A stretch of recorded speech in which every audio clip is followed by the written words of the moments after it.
Bagi pemeluk Hindu, yang menempati hampir 80% dari total 1,4 miliar populasi di India, sapi adalah hewan yang dihormati, disucikan, serta mendapat perlakuan yang istimewa. Bagi mereka, sapi betina merupakan sapi yang mempunyai makna yang sangat agung dan menjadi lambang dari segala bentuk kehidupan. Karena itu, pemujaan terhadap hewan sapi dapat dikatakan seperti Maria bagi umat Kristen. Jika Maria dianggap sebagai Bunda Tuhan oleh umat pemeluk Kristen, maka bagi umat pemeluk Hindu di India, sapi adalah bunda kehidupan. Begitu sakralnya kedudukan sapi di negara India, pemerintah memberlakukan aturan ketat serta hukuman yang sangat berat terkait tindakan yang dianggap menganiaya terhadap sapi. Bahkan, mereka yang dinilai bersalah karena menyembelih sapi dapat dihukum seumur hidup. Seperti pada tahun 2017 yang lalu, pemerintah juga mencoba melarang penjualan sapi untuk dipotong. Pemerintah bahkan menutup puluhan rumah jagal dan 50.000 toko daging sapi yang ada di negara bagian dalam beberapa tahun terakhir. Sebagai dampak dari aturan tersebut, banyak penduduk di India dengan sengaja membiarkan sapi-sapi mereka berkeliaran di jalan-jalan.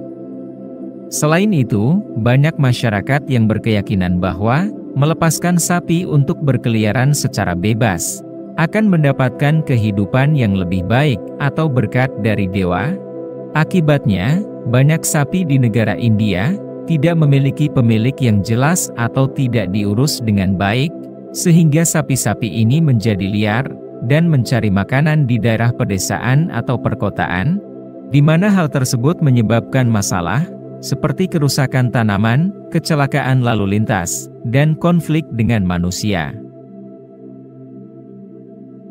Sapi liar di India biasanya berkumpul di tempat pembuangan sampah. Sapi-sapi tersebut juga kerap berjalan santai di tengah lalu lintas dan menyebabkan ribuan kecelakaan lalu lintas setiap tahunnya. Pada tahun 2015, tercatat sebanyak 550 orang meninggal dunia dalam kecelakaan lalu lintas yang disebabkan oleh sapi. Bahkan, antara tahun 2018 dan tahun 2022, sapi menyebabkan lebih dari 900 kematian manusia di negara bagian utara. Di beberapa negara bagian lainnya, pihak berwenang bahkan menempelkan stiker yang bisa menyala di kondisi gelap pada sapi, tujuannya agar pengemudi kendaraan bisa menyadari kehadirannya di jalan raya pada malam hari. Begitu banyaknya sapi liar yang berada di India, kita akan melihat bagaimana sapi-sapi betina berkeliaran di jalanan, serta buang kotoran di sembarang tempat. Bahkan, di wilayah pedesaan, mereka berkumpul di bahu jalan besar, dan menghabiskan waktu dengan melenggang santai di jalur kereta api. Dan hebatnya, badan-badan pemerintah di negara ini juga membuka penampungan rumah-rumah jompo bagi para sapi, di mana para pemiliknya bisa menempatkan sapi mereka yang tua renta tanpa dipungut biaya. Sapi yang dipelihara nyaris tanpa biaya itu kemudian mencari pakan secara mandiri di jalanan, pasar-pasar, kebun-kebun, bahkan memakan limbah, di mana sebagian besar sapi-sapi ini tidak banyak menghasilkan susu. Setiap tahun, tercatat terdapat sekitar 10 sapi zebu di India yang tidak membuahkan susu sama sekali, sehingga sapi-sapi ini tampak tidak efisien, serta mubazir. Menurut sensus ternak yang dikeluarkan oleh Kementerian Perikanan, Ternak dan Produk Susu, hampir menyentuh 6 juta sapi liar di India, di mana keberadaan mereka memberikan dampak yang serius bagi masyarakat desa dan perkotaan. The Washington Post melaporkan bahwa sejumlah masyarakat dan petani diduga mengurung ratusan sapi suci di sekolah negeri untuk mencegah kerusakan terhadap lahan pertanian. Petani lokal di negara tersebut mengatakan bahwa keberadaan sapi liar terus meningkat tajam selama beberapa tahun terakhir.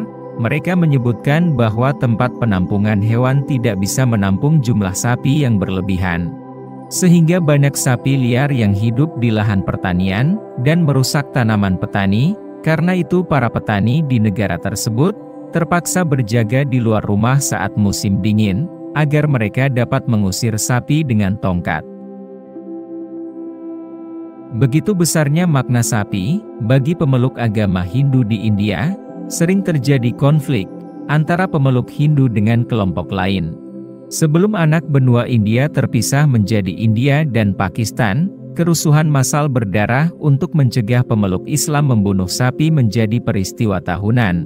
Kerusuhan yang menyertai aksi penentangan terhadap penyembelihan sapi juga tercatat pada 7 November tahun 1966, di mana peristiwa tersebut menewaskan hingga 8 orang. Gelombang protes terhadap upaya penyembelihan sapi dan mendesak pelarangan total atas penyembelihannya adalah permintaan yang selalu diupayakan oleh mereka yang menaruh hormat kepada sapi.